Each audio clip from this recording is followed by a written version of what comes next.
Okay, Mount St. Helens came up really quick. You can see Mount Hood off there in the distance. I need to start making a turn, and I need to start climbing. So that is going to be Spirit Lake straight ahead. It's caught up to me a lot faster than I thought it would. So this is just kind of the edge of the devastation area, pardon me. A lot of it's grown back. You can kind of see that the hills are kind of barren of trees and everything because of the blast from the volcano. And I'm a lot closer to it than I thought it would be. So that's Spirit Lake down there. So I guess we started hearing about Mount St. Helens, the activity there in early 1980. I was 20 years old in 1980. I got out of high school in 79. I went to work at a factory doing on an assembly line, but it was only seasonal stuff. And we need to kind of come into this from a little different angle. But it was only seasonal work. And then when they laid me off later that winter, I started just after high school. They offered me a full-time position as security, so I took it. And because a regular paycheck was very desirable. And you can see down there, those areas just don't have any trees on them at all. Some of that was the blast zone. I'm not sure how long it was, or how big it was. Anyway, it was around February, I guess, of 1980 when we started hearing about the mountain. And I was living at home at my parents' house. My dad worked a graveyard shift, and so I didn't see him all that much. But Mom was always there, and I would be home in the evenings. And we would watch this news together, Mom and I. And it was really great. It was a really special time. So I was the only kid left then at that point. Everybody else was gone, moved out. And it started intensifying and intensifying. And we were, just kind of watch all this stuff on the local news channel. They were saying, oh, it's going to blow, and everything. Well, it was Sunday morning, May 18th. I went to work at my security job, started at 6 o'clock in the morning. And I'm down there all by myself as we're making our turn. That's Spirit Lake there, off to the left. And,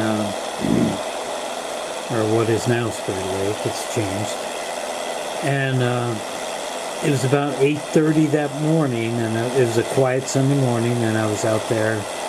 I was out on the loading dock, and the railroad tracks are right there. And I was just standing out there, just kind of leaning against the post. And I heard this sonic boom at about 8:30, and I thought, that's strange. We don't really hear those anymore. And didn't think much more about it. I didn't have a radio or a TV or down there or anything. So I did not know what happened until the next watchman got on later on, like 6 o'clock at night or something, and he told me, he said, oh man, Mount St. Helens exploded and everything. So I went home, and Mom and I sat there at the house and watched this live coverage. It was kind of over with by then, and watched all this cool coverage of this volcano erupting and everything. So now we got Spirit Lake. Right at the edge there is where Harry Truman's cabin was. And the Spirit Lake Lodge, Spirit Lake Lodge was right there. And when the mountain exploded, it filled Spirit Lake up with 150 or so feet of debris that's now raised the lake, but the lake is still there. It's just a lot higher now. And Harry Truman, the guy that owned the Spirit Lake Lodge, of course, has never been found. and another person, and this is, I completely missed it, and that's Dave Johnson, and it's back there is Johnson Ridge. He was up on Johnson Ridge and the morning of the eruption, and we'll go back and try to find it. Let's go ahead and try to find that, because I want to talk about that.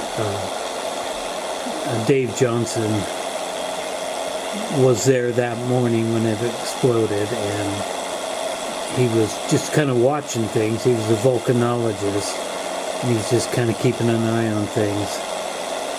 And when the mountain exploded, he got on the radio quickly and muttered those words on the radio, "Vancouver, Vancouver, this is it."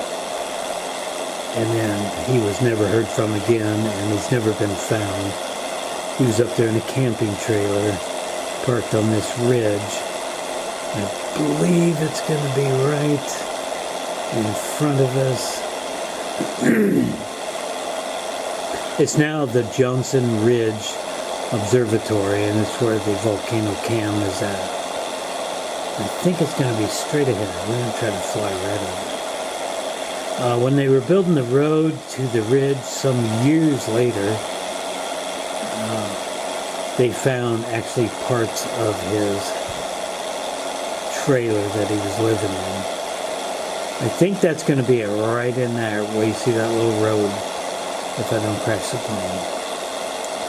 And yeah, he didn't have a chance. He was right there when the explosion happened, and he just had a few seconds to live, just like Harry Truman did. This didn't take long at all, and he was gone, sadly. So they're both, Harry Truman and Dave Johnson, are still up here on the mountain. But of course,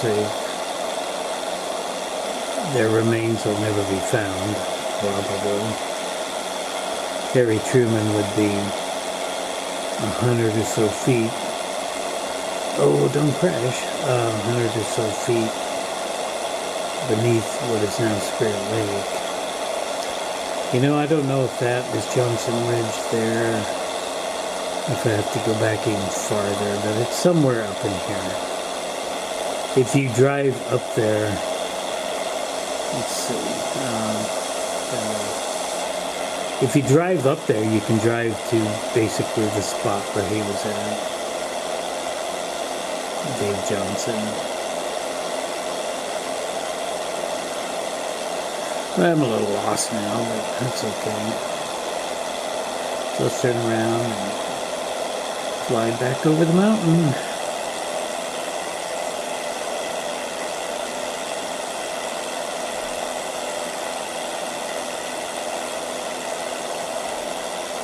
So yeah, I'm not sure where. It's right in this area somewhere. I can't find.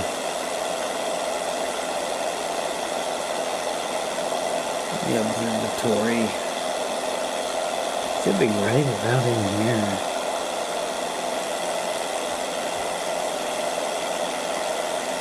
Anyway, Spirit Lake is basically the same. It's just about 150 feet taller than it was.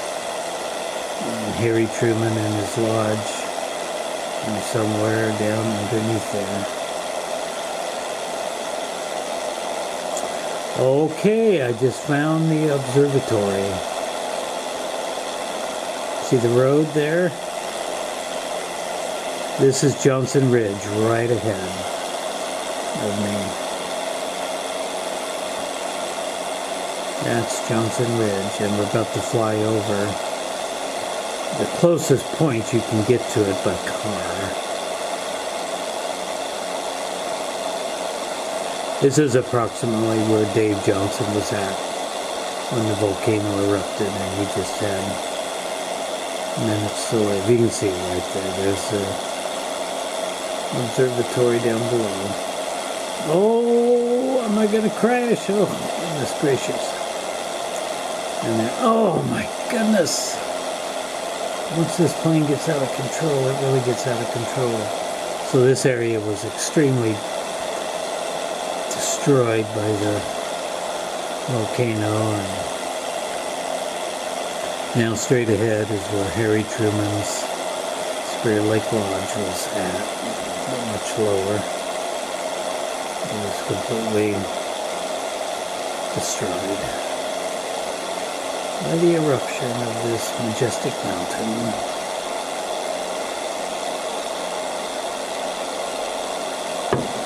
And now we're going to try to fly right through the crater. Really need to pick it up. I'm not gonna make it unless I can gain some pretty hairy altitude here. I don't want to lose my airspeed though. I need to gain. I need to climb, baby, climb. Oh, we're gonna stall out. We're dropping really fast. Oh no, I don't know if I can make this. It's gonna be tough. It's gonna be pretty close. Oh, stalling.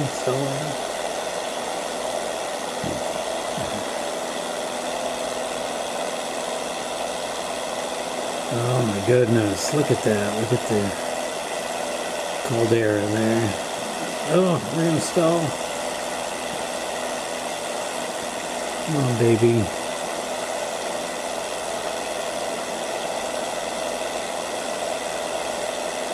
I better stop it right here. Okay, let's do an active pause.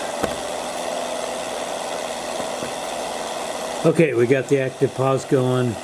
I need to save it right here just in case, because I'm afraid I'm going to lose it. I'm afraid I'm not going to be able to make it. We're going to try.